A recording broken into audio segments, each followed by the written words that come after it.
Strategy निर्माण केली जाते किंवा एक सेटअप केला जातोय की ओबीसीतून आम्ही आरक्षण मागतो. नाही, हा मुद्दाच आणखीन खरं तर आम्ही गेलो नाहीत. आम्ही कुठल्याही ओबीसी मधून आरक्षण मागत नाहीये.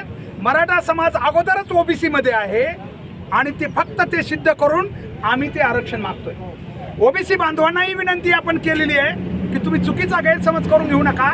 आमच्या नोंदी आजपर्यंत आम्ही आलो नाहीत, हेच खरं तर हिस्सेदार झालो नाहीत, हेच खरं तर एक बाकी ओबीसी बांधवांसाठी प्लस बाजू आहे. मात्र आता जसाही आमचा समाज रस्त्यावर आलेला आहे त्याची स्थिती अतिशय दयनीय झाली. मुलांच्या अर्ध्या लग्न नाही आहेत. ही काय मजेची गोष्ट नाही आहे. शोकांतिका ही की खरोखर अनेक गावामध्ये आमची मुलं लग्नाविना आहेत. याचा बाकी समाज बांधवांनी जर खरं माणूस असाल, तुम्ही म्हणताय ना माणूस म्हणून सगळ्यांचा विचार करा, तर माणूस म्हणून तुम्ही हा विचार करा. आणि म्हणून हा लढा कुठल्याही समाजाच्या विरोधात नाही आहे. मराठा समाज आपली फक्त हक्काची गोष्ट या ठिकाणी लढतोय आणि त्यासाठी हे आरक्षण आहे. मी आपल्याला एकच सांगतो, मराठा समाज बहुजन समाजाचा जो हिस्सा आहे, कृपया लक्षात घ्या, आपल्याला समाजामध्ये कुठली तेढ निर्माण करायची नाही. तुम्ही रस्त्यावर फक्त आज सुद्धा आपण त्या मानाने आलेलो नाहीत मोठ्या संख्येने. इथं मी विषद करतो कारण आपली रॅली संपली. आता आम्ही काही करायची गरज नाही. एक खडाई कुणाला मारण्याची गरज नाही हातात घ्यायची. फक्त तुम्ही रस्त्यावर ज्यावेळी तुम्हाला सांगितलं जाईल मोठ्या संख्येने या, मोठ्या संख्येने या. तुम्हाला कुठं इकडे शेजारी बघायची सुद्धा गरज नाही. नुसतं रस्त्यानं चला, आपोआप तुमचा हेतू केस बंद आहे ना. समाज बांधव आपल्यासाठी जी काही वेळ आणि आपण सांगणार आहेत. आज आपण 2 वाजेपर्यंत का केलं? आम्हाला समाजाची, सगळ्याच बहुजन समाजाची चिंता आहे म्हणून आम्ही संदेश दिलाय की 2 वाजेपर्यंत. आम्ही 5 वाजेपर्यंत बी जबरदस्तीनं सारखं चक्रा मारू मारू करू शकतो, पण आपल्याला ते करायचं नाही. वेटीस नाही धरायचं. आपले समाज बांधव आहेत, त्यांच्या रोजीरोटीचा प्रश्न आहे म्हणून 2 वाजेपर्यंत प्रातिनिधिक कडकडीत बंद आपण केलेला आहे. आणि हीच प्रथा इथून पुढे आपण सांगणार.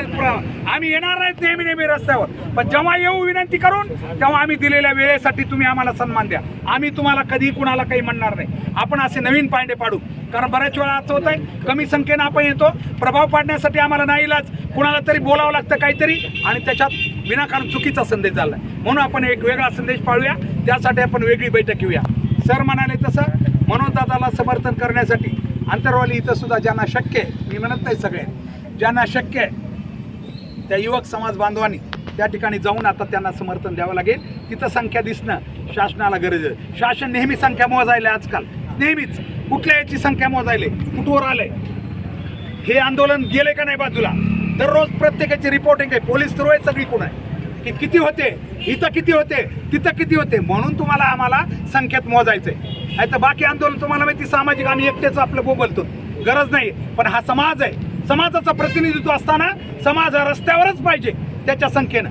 म्हणून आपण इथून पुढं याचे प्रसार करायचा आहे की बाबांनो तुम्हाला नेहमी बोलवणार नाही आणि इथून पुढच्या ह्याच्यात महिला सुद्धा येतील जेव्हा गरज पडेल तेव्हा. आम्ही म्हणलं उठसूट येणार नाही, पण जेव्हा यायचं तेव्हा आता महिला सहित येणार आहेत आम्ही. मग 10 महिला असल्या तरी हरकत नाही, पण आता इथून पुढं ते करायचं आपल्याला. तुम्ही सगळ्यांनी आज खूप शिस्तीत हे आंदोलन खूप चांगल्या प्रकारे व्यवस्थित पार पाडलेलं आहे. खूप तुमचं अभिनंदन. कारण का कुठेही कुणी सांगेल तसं सर्वांनी सूचना दिल्याप्रमाणे आणि आपल्याला छत्रपती शिवरायांचे तुम्ही सगळे अनुयायी आहात, वंशज आहात, विचारवंत आहात. सगळा बहुजन समाजाचा आपल्याला आदर आहे. छत्रपती शिवरायांचा सर्व बहुजन समाज होता. आपल्याला सगळ्याला घेऊन चालायचं आहे. त्यामुळे कुणाप्रती आपण बोलायचं बी नाही. आपण व्यवस्थित जाऊया आणि असे आंदोलनं यशस्वी करूया. पुन्हा एकदा फक्त एक घोषणा देतो आणि विनंती आहे, कुणीही मागं पुढं व्हायचं नाही. फक्त 3 झेंडेवालीत ना पुढं, त्या तिघांच्या हस्ते निवेदन दिलं जाईल मॅडमला, तहसीलदार. बाकी कुणीही आहे तिथं थांबायचं, तिथंच थांबा तुम्ही सुद्धा.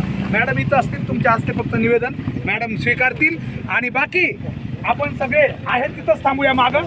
एकदा घोषणा फक्त, श्री छत्रपती शिवाजी महाराज की जय, श्री छत्रपती शिवाजी महाराज की जय, श्री छत्रपती शिवाजी महाराज की जय. मनोज जरांगे पाटील आगे बढ़ो, हम तुम्हारे साथ हैं. मनोज जरांगे पाटील आगे बढ़ो, हम तुम्हारे साथ हैं. मनोज जरांगे पाटील आगे बढ़ो, हम तुम्हारे साथ हैं. जय जिजाऊ, जय शिवराय, जय जिजाऊ, जय शिवराय. आता मॅडम 2 शब्द फक्त प्रशासनाच्या वतीने सांगतील. मॅडम आमची एवढीच विनंती आहे, तीव्र भावना